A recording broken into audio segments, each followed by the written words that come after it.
There are moments in life when everything seems to fall apart at once, not gradually, not predictably, but suddenly. Plans collapse, opportunities disappear, people walk away, things you trusted begin to fail. And in those moments, most people lose control. They react emotionally, they panic, they search for someone to blame. They feel overwhelmed by forces they cannot control. But there is another way to respond, a quieter way, a stronger way. The Stoics prepared for these moments long before they arrived. Marcus Aurelius ruled an empire under constant pressure, war, betrayal, disease, loss. Epictetus lived as a slave, with no control over his circumstances. Seneca faced exile, political danger, and the threat of death. Yet all of them shared something rare. They remained steady, not because life was easy, but because their minds were trained. They understood a simple truth. Calm is not something you find during chaos. Calm is something you build before chaos arrives. And today, you're going to learn how to build it. Because when your mind becomes steady, life can fall apart, and you will not. 1.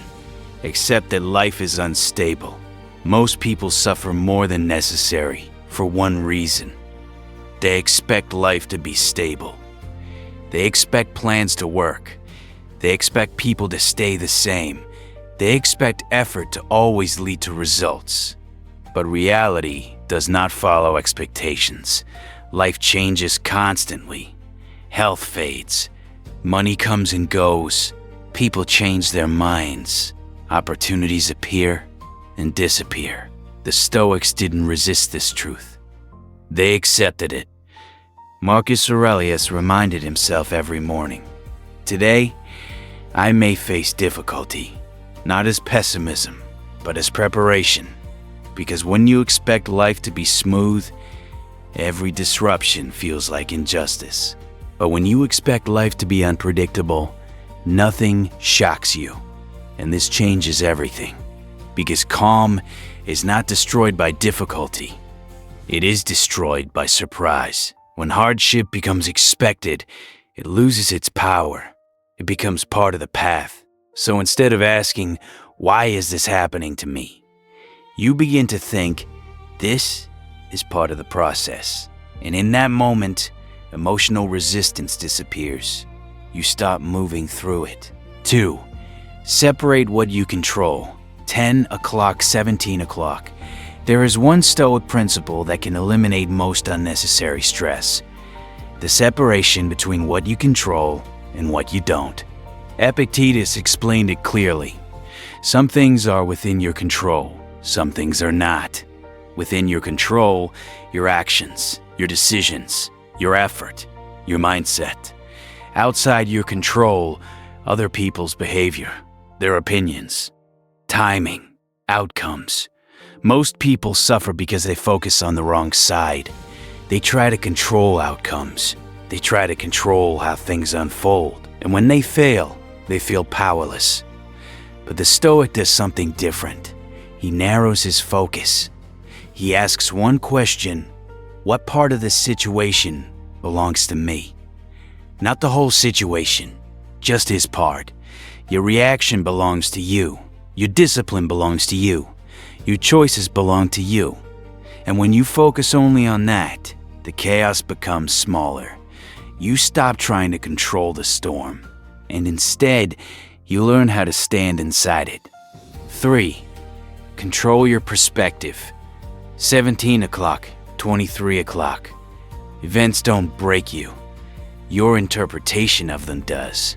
This is one of the most powerful ideas in Stoic philosophy, because two people can face the same situation and experience it completely differently. One sees failure, the other sees feedback. One sees rejection, the other sees redirection. The event is the same, the meaning is different. And meaning determines emotion. Most people don't realize this. They believe their feelings come from events. But in reality, their feelings come from the story they tell themselves about those events. And that story can be changed. The Stoic trains himself to pause and question his thoughts. Instead of reacting automatically, he asks, "Is this really as bad as it seems?" Often the answer is no, because the mind exaggerates. It predicts the worst. It creates future problems. It turns temporary pain into permanent fear. But when you step back and observe your thoughts, you create distance. And in that distance, clarity appears. And with clarity comes calm. 4. Train yourself through discomfort. Comfort weakens the mind. Challenge strengthens it. The Stoics understood this deeply, so they practiced discomfort on purpose.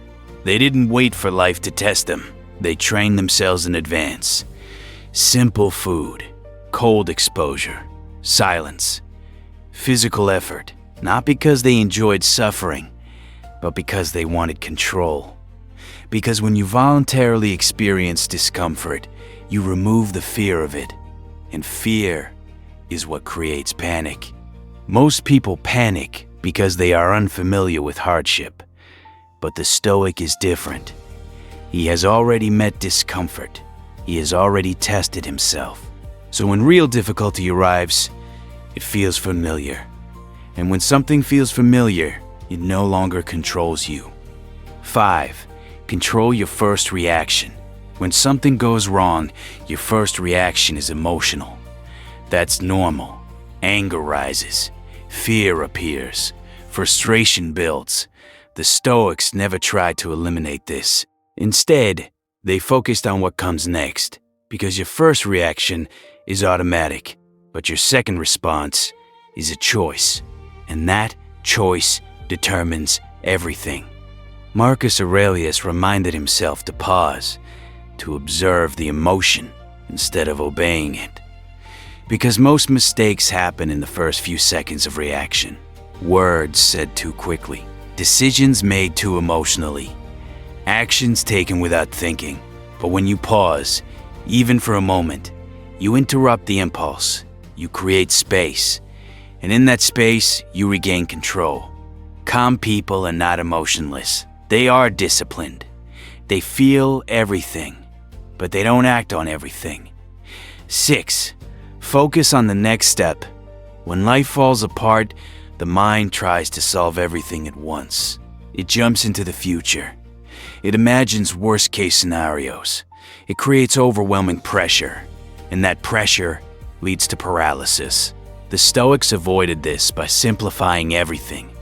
They asked one question: what is the next right action? Not the full solution, not the entire plan. Just the next step. One decision, one action, one movement forward. This removes overwhelm, because you're no longer trying to control everything. You're just handling what's in front of you. And that is always manageable. Conclusion: the Stoic secret to staying calm when life falls apart is simple, but not easy. Accept that life is unstable. Focus only on what you control. Question your perspective.